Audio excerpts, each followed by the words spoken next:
खेती अपन सेती। दोस्तों नमस्कार। आज की ज़ीरो पीरियड की इस वीडियो में मैंने टाइटल दिया है खेती अपन सेती और उसके ऊपर लिखा है छत्तीसगढ़। ऐसे युवा या युवती जो इन दिनों उन परीक्षाओं की तैयारी कर रहे हैं जिसमें छत्तीसगढ़ी का पाठ्यक्रम आवश्यक रूप से पूछा जाता है, तो ऐसे लोगों के लिए कुछ छत्तीसगढ़ के प्रचलित खास तौर पे जो कृषि क्षेत्र से जुड़े शब्द हैं, ऐसे कुछ प्रचलित शब्दों का एक छोटा सा डिस्कशन मैंने इस वीडियो में करने का प्रयास किया है। आज की इस वीडियो में कुल मिलाकर के 10 शब्द होंगे जिन पर मैं बात करूंगा आपसे। जो मेरी बेहतर नॉलेज है, जो मेरी बेहतर समझ है, उसके हिसाब से इन शब्दों को और जो संदर्भ स्रोत उपलब्ध हैं उन पर से जांच करने के बाद ये 10 शब्दों को मैंने आपके लिए डिस्कशन के लिए चुना है। विभिन्न परीक्षाओं में ऐसे शब्द अनेक तरह से अनेक रूपों में पूछे जाते हैं। कभी कभी ये प्रश्न सीधे पूछे जाते हैं, तो कभी किसी प्रश्न के साथ जुड़कर किसी अन्य अर्थों में पूछे जाते हैं। तो आज उन 10 शब्दों को एक एक करके हम डिस्कस करने का प्रयास करेंगे और वीडियो के अंत में जब आप ये पूरे 10 शब्द हो जाएं तो मैं ज़रूर आपसे चाहूँगा कि आप उस पर अपना कमेंट दें, ताकि इस पे अगर और त्रुटि सुधार की गुंजाइश हो तो वो करें, और अगर ये आपके काम का लग रहा हो तो आप उसमें कमेंट लिखें, ताकि मैं और आगे कुछ और शब्दों को चयन करूं और उसके बाद उस पर भी डिस्कस कर सकूं। शुरू करते हैं आज की वीडियो। सबसे पहला जो शब्द लिया है मैंने वो है मेड़। मेड़ ये शब्द आप छत्तीसगढ़ में पारंपरिक रूप से बहुतायत मात्रा में सुनते होंगे, और इसका जो अर्थ है मैंने लिखा हुआ है स्क्रीन पर, आप देख पा रहे होंगे, खेत की सीमा या सीमा रेखा या बाउंड्री। तो सीमा रेखा या बाउंड्री कहने का मतलब ये है कि जैसे ये खेत है तो खेत का जो बॉर्डर होगा उसको छत्तीसगढ़ी में मेड़ कहा जाता है। अब मेड़ का जो स्वरूप होता है वो पहले तो ये काफ़ी ऊंचाई में हुआ करते थे, ऊंचे होते थे। आजकल इनकी ऊंचाई कम भी हो गई है, कहीं कहीं तो बहुत ज़मीन स्तर पर भी इनकी ऊंचाई होती है, पर कुल मिलाकर के ये बॉर्डर का काम करते हैं। और कुछ क्षेत्रों में इसमें हर साल मिट्टी चढ़ाई जाती है और मिट्टी चढ़ाने के बाद इसमें अरहर जैसे कुछ फसल बोए भी जाते हैं। और ये जो छोटा सा क्षेत्र होता है जिसे हम मेड़ कह रहे हैं, जो कि बॉर्डर के रूप में यूज़ होता है, उस पर भी कृषि का कार्य कर लिया जाता है। कहीं कहीं आप इस पर अच्छे अच्छे पेड़ लगे भी देखते होंगे। इन पेड़ों के अलावा खेती के लिए भी इस मेड़ का जो उपयोग है वो मैंने आपको बता ही दिया है। अब ये मेड़ पे तो पहले पुराने ज़माने में तो मेड़ में बहुत अच्छे बड़े पेड़, खास तौर पे नीम के, बबूल के, इस तरह के पेड़ पाए जाते थे, पर इन पेड़ों की छाया में नीचे जो उपज है वो कम होती है, ऐसा कहा जाने लगा। तो अब ये पेड़, बड़े पेड़ कट गए हैं प्रायः। अब दूर दूर तक आपको ऐसे पेड़ देखने नहीं मिलेंगे, मगर जहाँ हैं वहाँ आज भी उपलब्ध हैं, और आमतौर पर इसमें अरहर जैसे फसल बो करके इस मेड़ का भी उपयोग किया जाता है। दूसरा शब्द है डोली।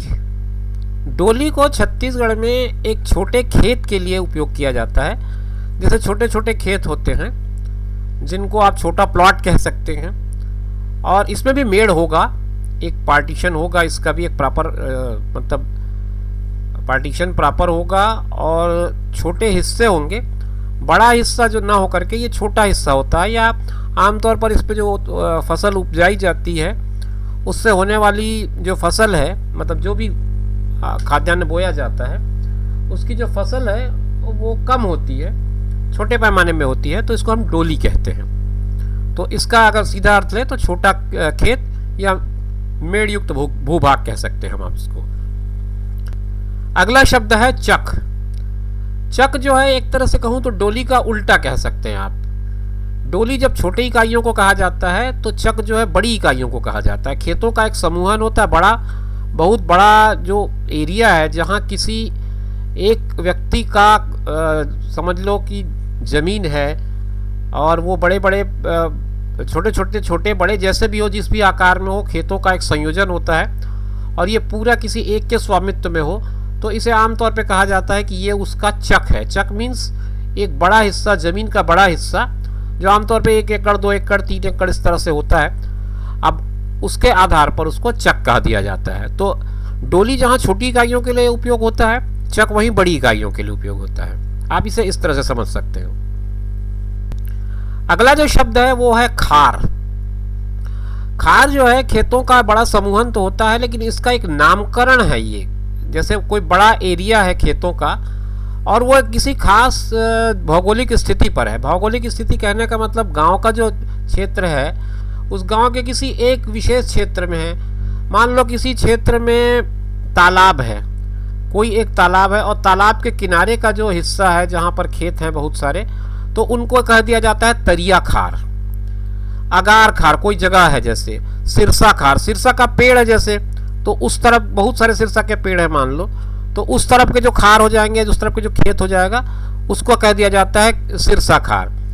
गांव का कोई एक एरिया जिसको अपेक्षाकृत नीचे होगा, भूभाग थोड़ा सा नीचे होगा, छत्तीसगढ़ी में जैसे खाले कहा जाता है, तो उसका एक उदाहरण मैंने लिखा है खाले खार। तो किसी भौगोलिक स्थिति या कोई और विशेषता, मतलब किसी भी तरह की विशेषता हो सकती है, वो चाहे जोग्राफिकल हो, चाहे यूँ कहें कि कोई पेड़ विशेष हो या कोई विशेष तरह की बनावट हो, तो उसके आधार पर हम उसका नामकरण करते हैं और उसको कहा जाता है खार। इसके बाद अगला शब्द हमने लिया है भर्री।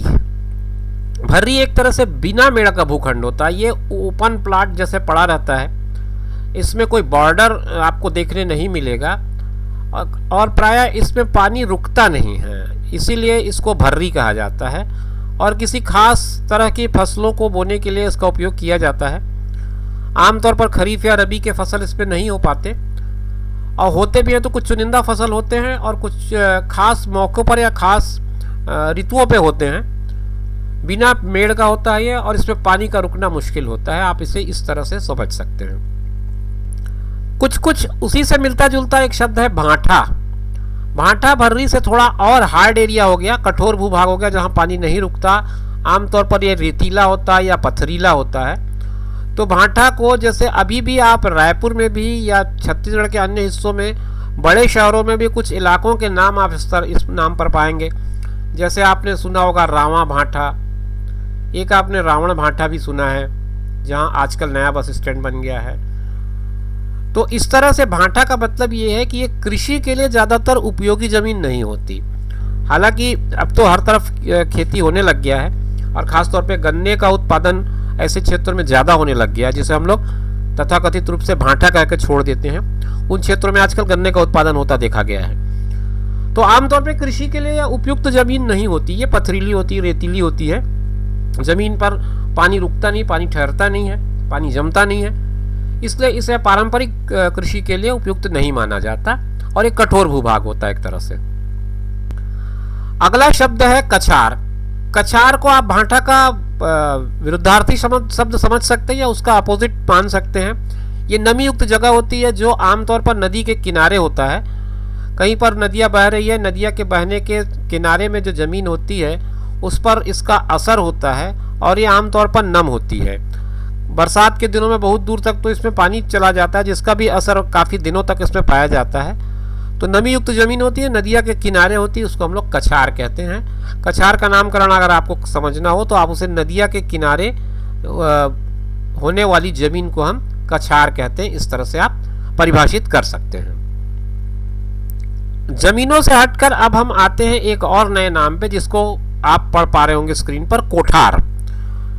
कोठार क्या है कि जब आपकी फसल पक जाती है, पकने के बाद आप उसे काट लेते हैं, काटने के बाद उसे लाकर एक जगह रखते हैं, एकत्र करते हैं और फिर उसकी मिंजाई की जाती है। तो वो स्थान जहाँ पर ये सारा काम किया जाता है उसको कहा जाता है कोठार। फसलों की मिंजाई करने की जगह जिसको हम कोठार कहते हैं, इसे एक और नाम से पुकारा जाता है जिसे कहते हैं बियारा। तो बियारा या कोठार ये दोनों एक तरह से समानार्थी हैं, दोनों का अर्थ एक जैसा ही होता है और दोनों का उपयोग जो है वो फसलों की मिंजाई करने की जगह के रूप में किया जाता है।